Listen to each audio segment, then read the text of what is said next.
Salut, Dominique Boulanger pour Groupe Marcio. On est à Saint-Jérôme au projet condo Le Rocher.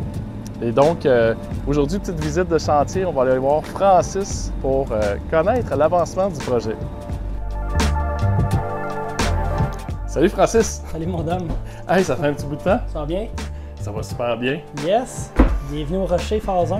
La charpente commence aujourd'hui, fait que il y a de quoi de beau à voir. Couler de béton, des dalles structurales, c'était moins impressionnant, mais là on est sorti de terre, fait que ça commence à apparaître en hauteur. Alors, on va-tu faire une petite visite? Certainement. On a commencé aujourd'hui à mettre les murs. Ça arrive par vanne. Ça prend, ce qu'on m'a expliqué, à peu près 6 vannes pour faire un étage de mur. Fait que là, il y a une coordination qui a été faite avec le charpentier, le fournisseur. On n'amène pas les murs n'importe comment non plus. Il faut les placer dans un ordre précis pour que ça marche bien. On a une très bonne équipe de charpente qu'on vient de commencer, mais on a déjà travaillé avec lui dans le passé pour un plus petit projet. Mais on a un solide. À la dernière visite, là, on avait la coulée de la première partie de la dalle. Oui. La deuxième s'est faite en un coup, en 3 coups? Bien, en fait, on a eu une surprise. On devait couler à 1 semaine d'intervalle. On a eu une situation problématique le premier jour, fait qu'il a fallu reporter. Finalement, on s'est retrouvé à couler le béton de la dalle numéro 1, exemple un jeudi, puis dès le vendredi, on faisait la dalle numéro 2. Fait qu'on a coulé 300 mètres par jour pendant 2 jours. C'est quand même, pour nous, c'est un record, on va dire ça comme ça. Tu as vu la pile de stock? Fait que ça, c'est quoi? C'est tous les échafauds qui tenaient la dalle, dans le fond. Oui, ça, c'est le cas. Dans le fond, on est à l'étape du décoffrage. Fait que c'est tout ce qu'on voit là. Tout un job qu'ils font, les gars, parce qu'il faut tout qu'ils dépilent ça. Ils fassent des piles comme ça. Ils sortent le matériel. C'est 2 semaines d'ouvrage de faire ça. On a 20 000 pieds carrés à peu près.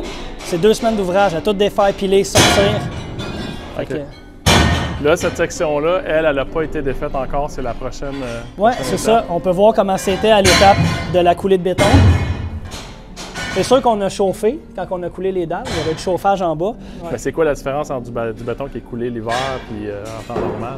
Bien, c'est la protection pour la queue du béton. En hiver, elle est différente qu'en été. C'est surtout aussi les conditions, exemple de froid. Il y a des adjuvants dans le béton. T'sais. Nous, dans un projet comme ça, comme bien des gens, on veut décoffrer le plus vite possible pour entamer les travaux, par exemple la plomberie sous dalle. Mais pour faire ça, ça prend d'atteindre un certain exemple, ça prend d'atteindre 100 de la cure. Une cure, c'est 28 jours normalement. Nous, on décoffre après 9 ou 10 jours ici parce qu'on a mis, exemple, le plan de béton avec notre laboratoire. Pas créé, mais ils ont décidé d'une formule de béton, c'est comme une recette dans le fond, qui permettrait d'atteindre le 100 après 7 jours. Pendant qu'on coule la dalle, on fait des échantillons.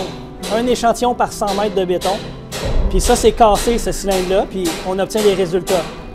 Ici, ça l'a testé et le résultat adéquat, fait qu'on a procédé au décoffrage.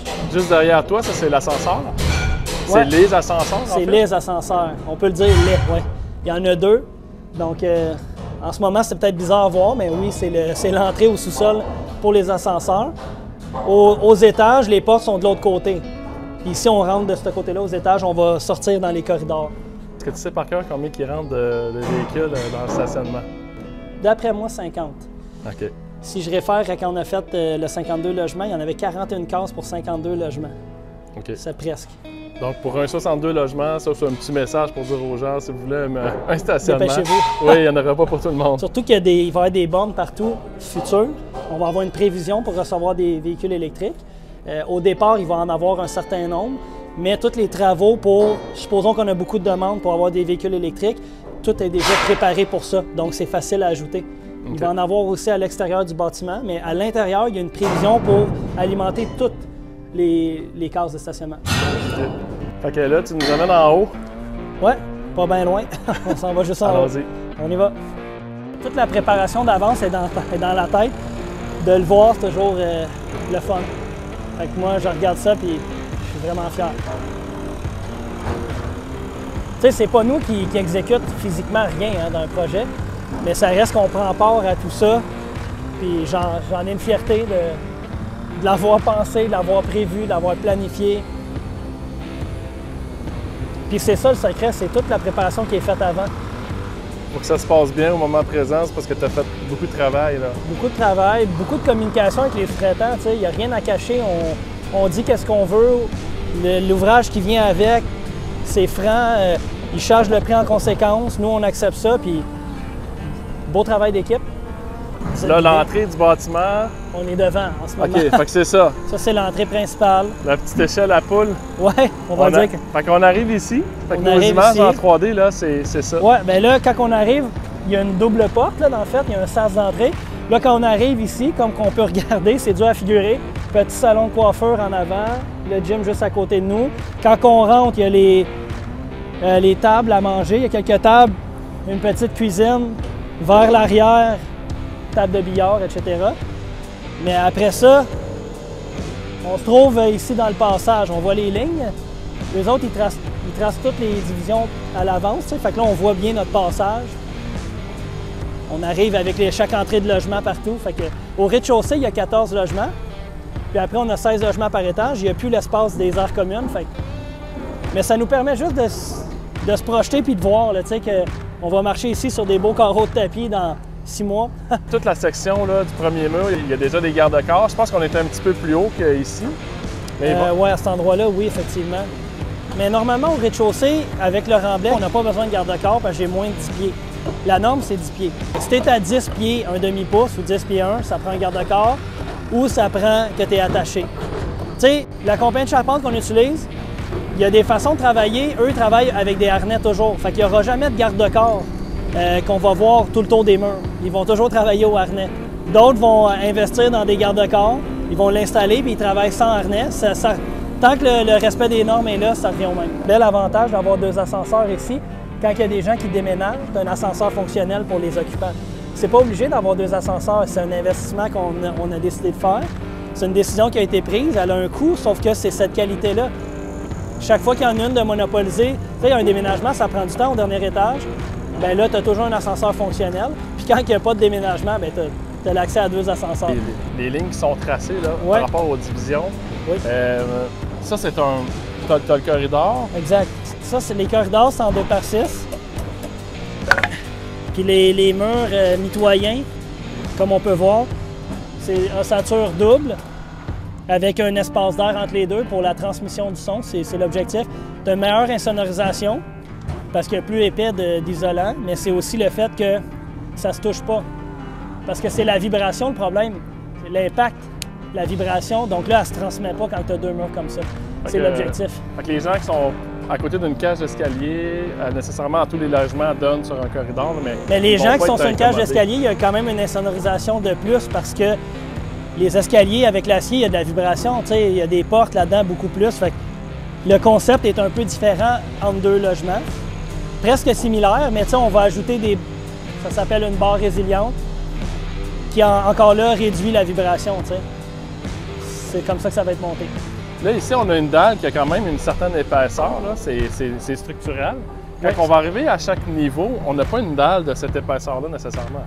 Non, puis ça ne sera pas des dalles structurales non plus. Ici, on a une dalle structurale. Autrement dit, ça permet de répartir les divisions. Ça te permet de jouer avec ton design de division de bois un peu partout parce que la charge est prise par la dalle. Après ça, c'est du plancher de bois. C'est de la structure de bois. C'est pas vraiment une dalle, mais la chape de béton est là parce que probablement, ici, ça va être un béton léger, auto-nivelant, qui est un peu moins lourd. Ça n'a pas... L'avantage est plus pour le propriétaire du bâtiment parce qu'on réduit le poids sur la structure. Si on enlève un sac de roche sur ton dos, ça fait du bien. C'est ça qu'on fait au bâtiment. De plus, le béton, il est auto-nivelant. C'est comme de l'eau, il va se placer, les planchers vont être bien droits. Finalement, c'est pour le son. Le son aérien, plus tu as une masse dense, plus le son est bloqué. Fait qu'une chape de béton 1,5 pouce, ça va réduire ça aussi. C'est ça. Fait que c'est la seule dalle structurale ici. Après, c'est plus pour le son et avoir des planchers droits en haut. Ça a l'air vraiment solide. Ça l'est. Ça va l'être. On est content. Merci Francis pour le tour. Super. Hey, gaucher. Merci. Yes, un petit peu gaucher parce que ça fait plaisir. Puis on va vous montrer ça régulièrement, le bâtiment. Ça va être le fun pour les gens qui vont habiter ici, puis les gens qui ne nous connaissent pas, de voir comment qu'on fait de la qualité. Ça, c'est le mot d'ordre. Yes, puis tu continues à nous partager des images sur Instagram. C'est ma force. Sur la page de Gestion M. Merci Francis. C'est beau. Salut. Bye, bonne journée. Est-ce que je vous avais dit que Francis trippe? Francis aime vraiment son travail. Ici, ce projet-là, c'est la fierté de Marcio. Donc, on est loin du résultat final, mais je peux vous dire aujourd'hui que sur place, c'est impressionnant. Commencer à avoir les volumes montés. Et là, généralement, c'est un étage par semaine. C'est un projet très intéressant à suivre. Je vous invite à vous abonner à la page Facebook de Groupe Marcio si vous ne l'êtes pas déjà. Et éventuellement aussi sur la page de Condo Laurentide. C'est là que vous allez voir les publicités.